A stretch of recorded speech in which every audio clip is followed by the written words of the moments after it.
right, welcome back to another Chem 1B lecture. And today,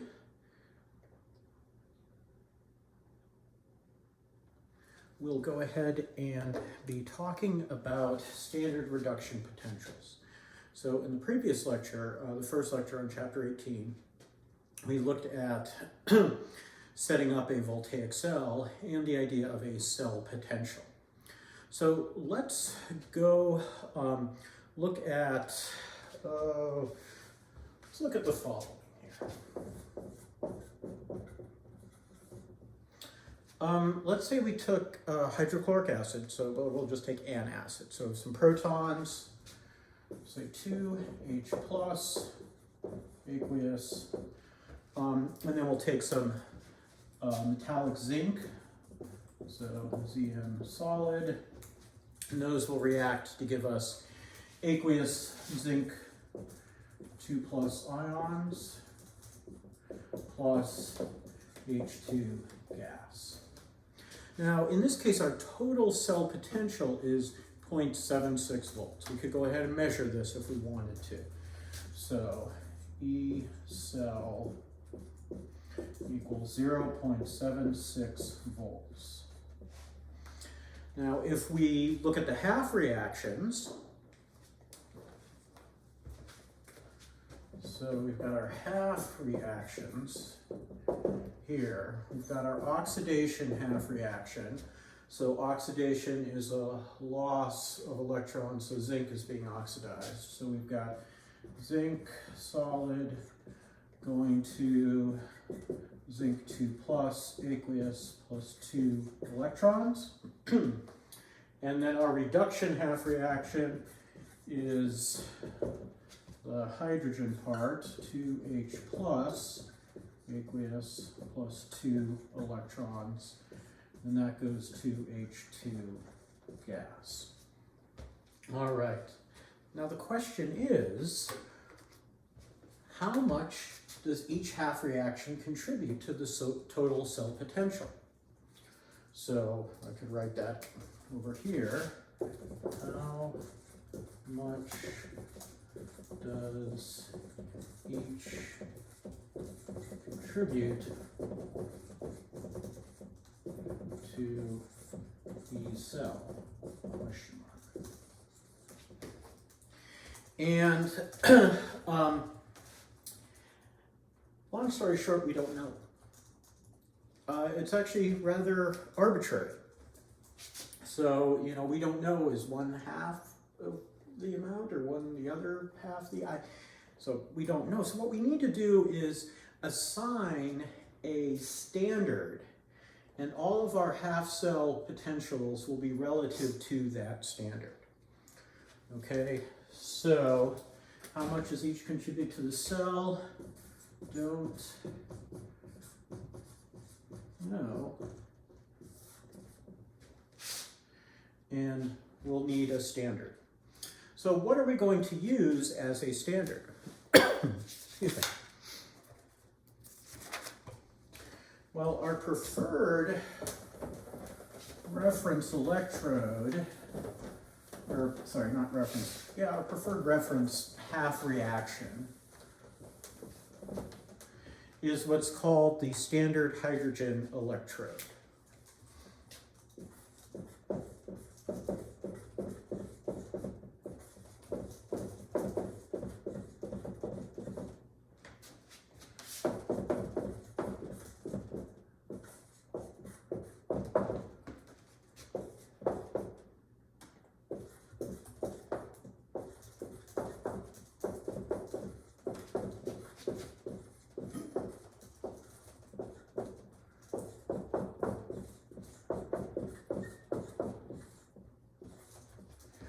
Sometimes this is called the SHE for standard hydrogen electrode. And so what it was actually it's the reduction part of that previous reaction And in particular, we are at standard conditions. So 25 degrees Celsius, so T equals 25 degrees Celsius, pH2 equals 1 atmosphere, and our concentration of H plus equals 1 molar. And these would all be exact numbers. And under these conditions, we are defining the potential of this half reaction to be 0. So E naught of H plus to H2 equals 0 volts.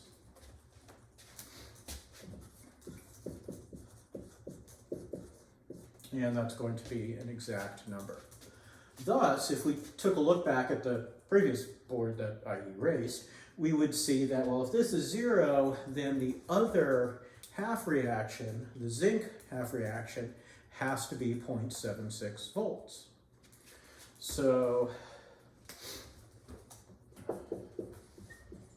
we could then say, I'll just write thus,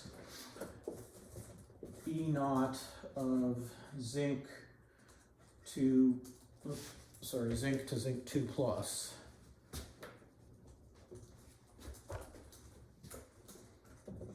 to zinc 2 plus equals 0.76 volts. And our total cell potential is simply the sum of the two half reaction potentials. So E naught cell equals E naught H plus to H2 plus E naught zinc to zinc 2 plus. Okay, so if we have potentials for the two half reactions, we can add them together and get our actual cell potential. And as long as we have a reference, in this case the standard hydrogen electrode, we'll be able to come up with a table of cell potentials and do calculations involving them. All right, so let me pause for a second. And now I'm going to erase, and we're going to revisit that very first reaction from the first lecture. Our first voltaic cell with the copper and the zinc. And so let's look at that example again. And we had solid zinc plus Cu2 plus aqueous, and that reacted to give zinc 2 plus aqueous plus Cu(S). And again, we've got our half reactions here. So our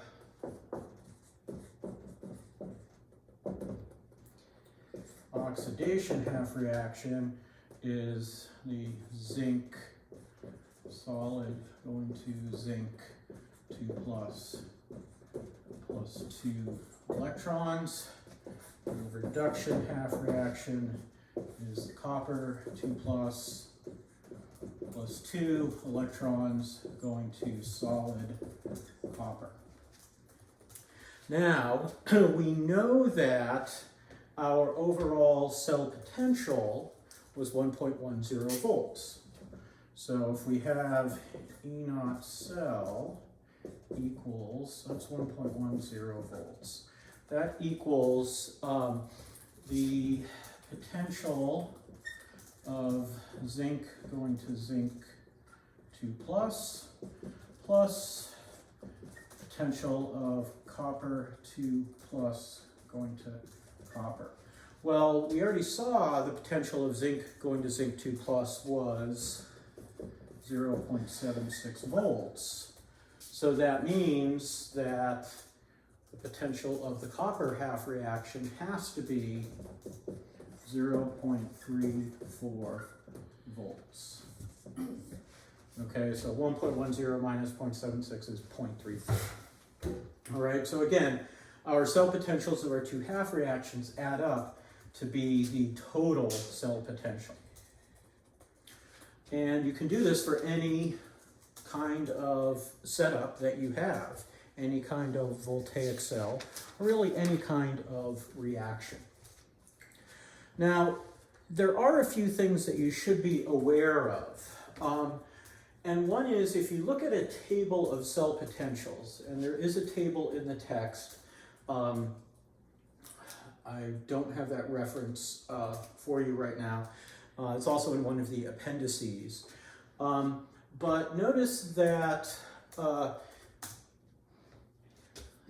this guy is written as a reduction, this one's written as an oxidation, because it's the reduction half reaction, the oxidation half reaction. When you actually look these up in tables, look up these values, they're all written like reductions. So let me erase this, and I'll write up some things that you should remember when you're looking at cell potentials.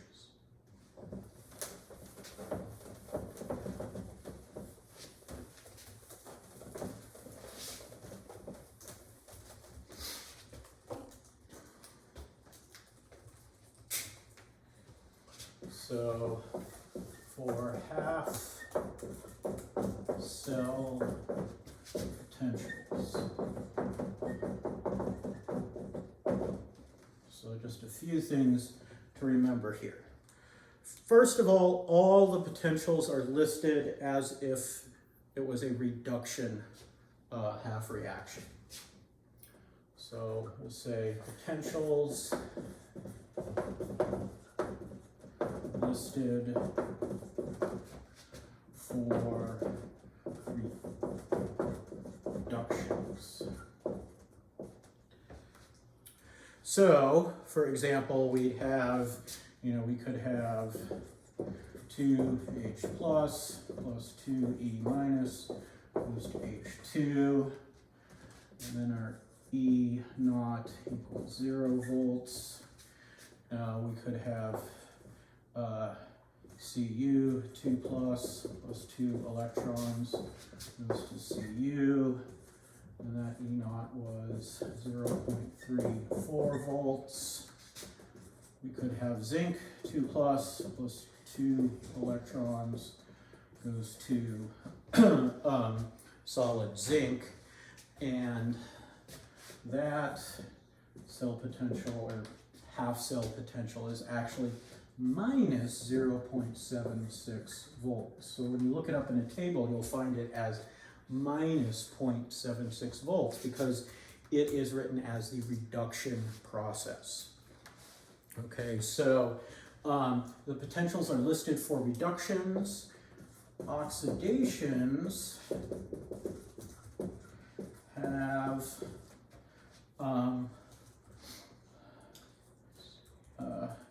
potentials with opposite sign. So if I write my zinc as an oxidation like I did before, we'd have minus 0.76 volts, or just 0.76 volts. So when you're combining half reactions, you can simply do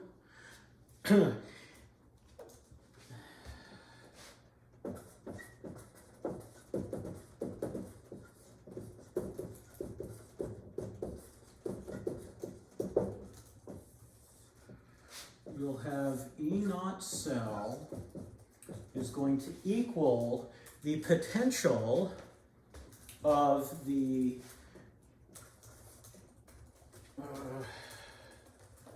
make that E look a little more E-ish here.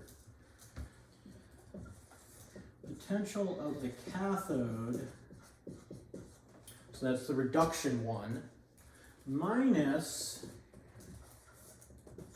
E naught of the anode. And I will make a point that this is directly from table of standard reduction potentials. Okay, so if you just looked up, if you found your oxidation half reaction, if you found it in the table but backwards, so it's written like a reduction, you would just take that value right out of the table. So for my previous example, I would have my total cell potential equals 0.34, because that was my copper, minus a minus 0.76. So you can do it this way. I actually recommend not doing it that way. I recommend thinking about things, because, well, I like to think about things, so I would recommend that. So you can do it this way, and the text mentions it, but the method I prefer is to actually think about what your reactions are. And so let me go ahead and erase this. Give you a sec to pause and copy things down. All right.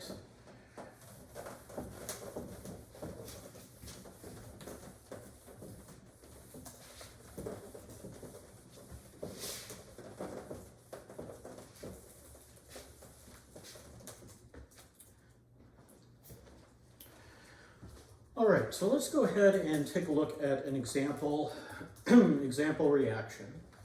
So, example. Excuse me. So I'm going to take, here, I'm going to say, determine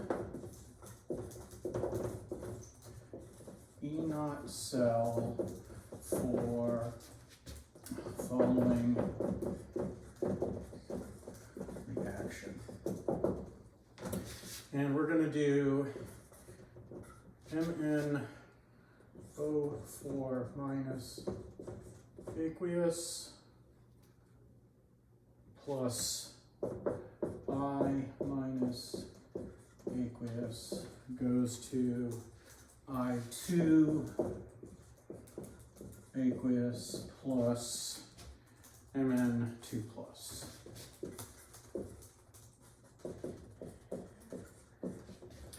And notice that this reaction is not balanced. That is okay. So let's go ahead and write our oxidation and reduction half reactions. So my oxidation, my iodine, is actually losing an electron because it's going to I2. And again, if you ever forget, just go ahead and look at the oxidation states. So here I've got -1, there I've got 0. This manganese is 2 plus, obviously. And this one over here, well, we got 4 oxygens, so that's 8 minus total. We've got 1 left over, so this has to be 7 plus or +7. Yes, we write charges as 2 plus. We write oxidation numbers with the plus in front. I don't know why, that's just what we do. All right. So what's losing electrons? It's the iodine. So we would have I minus, and we're actually going to have 2 of those. We'll react to give I2 aqueous plus 2 electrons. And then the other half reaction, the reduction, is going to be MnO4 minus aqueous reacts to give Mn2 plus aqueous. And in this case, we're going from +7 to +2, so we need to pick up 5 electrons. Now, you can actually go ahead and just look these up in a table. So I'll grab the text here and find the table, which is table 18.1.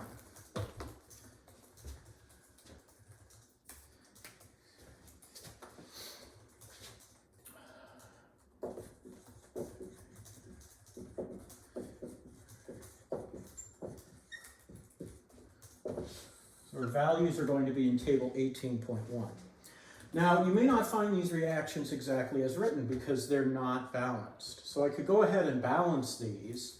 So I should have, what, plus 4H2O here.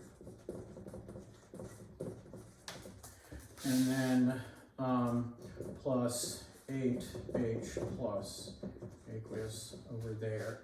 And that should balance everything. Yeah. So I'd look these up and I'd look for my, let's look for the reduction one first. MnO4 going to Mn2 plus. And I see that I have an MnO4 plus 8 protons plus 5 electrons. Yes, 1.51 volts. So I'll write my E naught over here. Let me put the naught in the right place. So this one is 1.51 volts. And you know, you have to be careful because there's another one that's 1.68 volts, which is permanganate, but it goes to manganese 4 oxide.